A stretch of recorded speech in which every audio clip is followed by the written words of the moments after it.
Call recording ফাঁস হওয়ার ঘটনা এখন যেন নিত্য নৈমিত্তিক ঘটনা হয়ে দাঁড়িয়েছে। কিছুদিন পরপরই শোনা যায় সরকারি আমলা থেকে শুরু করে মন্ত্রী, এমপি ও তারকাদের ফোন আলাপ ফাঁসের কথা। কেবল যে মোবাইল অপারেটর তা নয়, এ থেকে রেহাই পাচ্ছে না ইন্টারনেট কলিংয়ে ব্যবহৃত সামাজিক যোগাযোগ মাধ্যমগুলো। সম্প্রতি বেশ কয়েকটি কল রেকর্ড ফাঁসের ঘটনার পর কল রেকর্ডিং টেকনোলজি এখন নেটিজেনদের কাছে আলোচনার বড় বিষয়।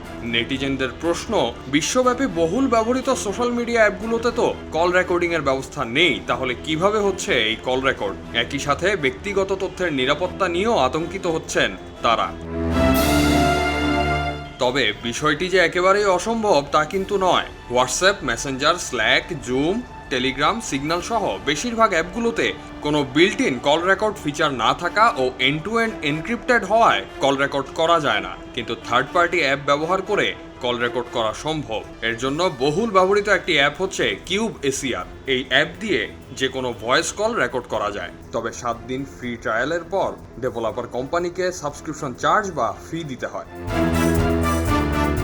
এছাড়া যে সকল ফোনে স্ক্রিন রেকর্ডার রয়েছে সে সকল ফোনে কোনো থার্ড পার্টি অ্যাপ ছাড়াই লাউড স্পিকারে কথা বলে কল রেকর্ড করা সম্ভব। এর বাইরে আইন শৃঙ্খলা রক্ষাকারী বাহিনী নজরদারি প্রযুক্তির মাধ্যমে ফোনের কল রেকর্ড করতে সক্ষম। এটি ওপেন সিক্রেট হলেও তার যথাযথ প্রমাণ উপস্থাপন করা বেশ দুষ্কর।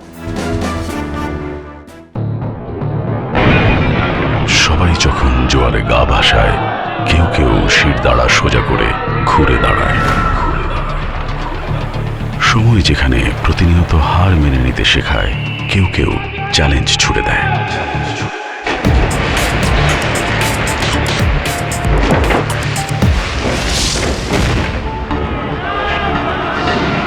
পক্ষপাতের ভিড়ে আজ থেকে কোনো পক্ষ নয়, খবর হবে নিরপেক্ষ।